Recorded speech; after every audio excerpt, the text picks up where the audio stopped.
요즘 어린 소비자들은 패션을 갖고 노는 법을 진짜 잘 캐치하더라고요.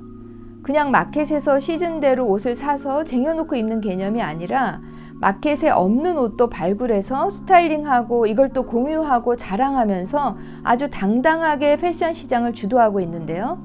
그러면서 판매자의 자리까지 꿰차버립니다.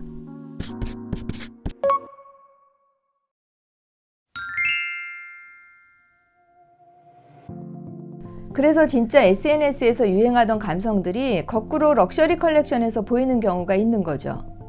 특히 2020년쯤부터 젠지에게 가장 핫하고 꾸준하게 사랑받은 테마 Y2K. 이 테마가 2022년 FW 런웨이에 아주 강력하게 등장했습니다. 특히 이렇게 겹쳐있는 레이어드 스타일링이 다시 돌아왔는데요.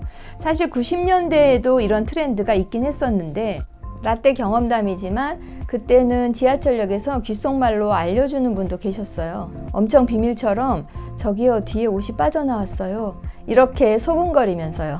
너무 귀엽지 않나요? 바로 그 트렌드가 다시 대유행할 예감인데요. 22년 FW 컬렉션에서는 대표적인 디자이너들이 이런 스타일링을 막 던지면서 그 시그널을 보내고 있습니다. 90년대는 특히 완전 로우웨이스트로 저렇게 팬티가 보이게 입는 스타일이 트렌드였는데요. 그래서 그때 캘빈 클라인을 비롯한 브랜드, 우리나라는 그때 보디가드? 이런 브랜드 팬티가 날개 돋치듯 팔렸으니까요. 이번 미우미우도 속옷, 특히 라벨을 저렇게 밖으로 꺼낸 저 팬티 좀 보세요. 저것도 또 바로 품절 대열에 들어갈 것 같은 느낌이죠. 저는 이번 시즌 루이비통을 좀 재밌게 봤는데요. 물론 오징어 게임에서 글로벌 스타로 등극한 정호연 배우가 오프닝을 해서 좀 더 흥미롭고 멋있었는데요.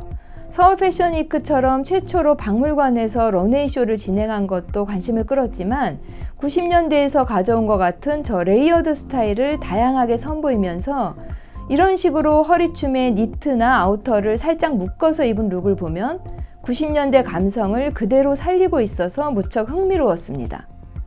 포멀 드레스의 스트리트 감성을 얹은 스타일 매치와 패턴 온 패턴 트렌드를 동시에 연출해서 보여주고 있는 거죠.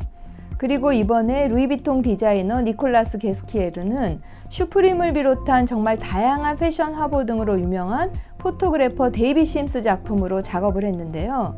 그때 당시 두 사람이 성인이 되어서 바라봤던 90년대 패션의 향수를 함께 가져온 거라는 얘기입니다.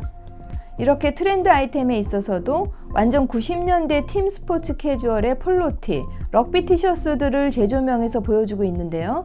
여기다 미우미우의 테니스 티셔츠 아이템들과 레이어드까지 이 스포츠 바이브가 레트로와 만나서 또 하나의 재미있는 패션 트렌드를 만드는 것 같습니다.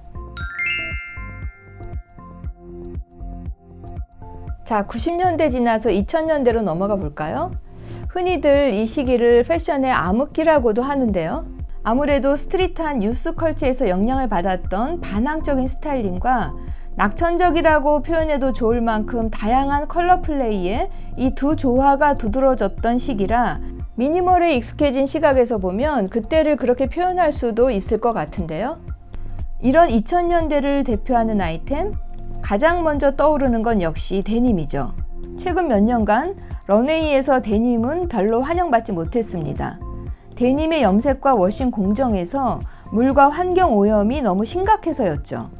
데님 소재의 재활용과 레이저 워싱 같은 기술로 그 대안을 찾은 데님이 22년 SS 시즌부터 슬슬 나오기 시작하면서 FW 시즌부터는 우리가 익숙한 감성으로 컴백합니다. 2000년대 그 당시 옷 좀 입는다 했던 우리의 데님 프라이드를 지켜줬던 브랜드 디젤도 이번 시즌 Y2K 감성 맛집임을 인증하며 확실히 되살아난 것 같은데요. 특히 로우웨이스트를 강조한 미니 데님과 자이언트 벨트의 코디는 정말 2000년대를 그대로 재현했다고 보이는데요. 이번 시즌 데님 팬츠는 확실히 로우웨이스트로 다가오는 것 같습니다. 저렇게 루즈하게 떨어지는 와이드 실루엣부터 배기 스타일과 카고 팬츠까지 보여주면서 그 소재도 워싱이 다양하게 들어간 다크진에서 블랙진, 청청 패션까지 나오고 있는데요. 또 이 맥시멀한 2000년대를 오마주한 트윙클 데님이나 메탈 데님도 함께 선보이고 있습니다. 이번 시즌 발렌시아가는 데님의 다양한 루킹을 선보였는데요. 거대한 유리벽 공간에 저렇게 눈보라가 휘몰아치는 세트장을 구성해서 기후 위기의 경고를 보냈죠. 그래도 큰 봉지에 필수품만 챙겨 피난을 떠나야만 하는 우크라이나 전쟁에 대한 댐나의 경험과 상처를 함께 공유했습니다. 고향 조지아에서 1993년에 전쟁을 겪었던 댐나는 우크라이나 전쟁에 반대하며 국기 컬러 드레스를 끝으로 22년 FW 컬렉션을 마무리했습니다. 발렌시아가는 이렇게 우리 사회에 전쟁에 대한 메시지를 던지며 패션계에서도 좋은 호응을 끌어냈습니다.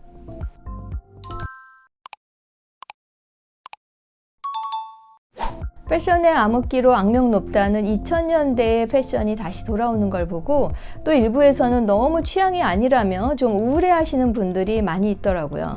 하지만 이때처럼 다양한 디테일과 포인트가 활발하게 쓰인 적도 없으니 어떻게 보면 또 패션의 전성기였다 이렇게 볼 수도 있지 않을까요?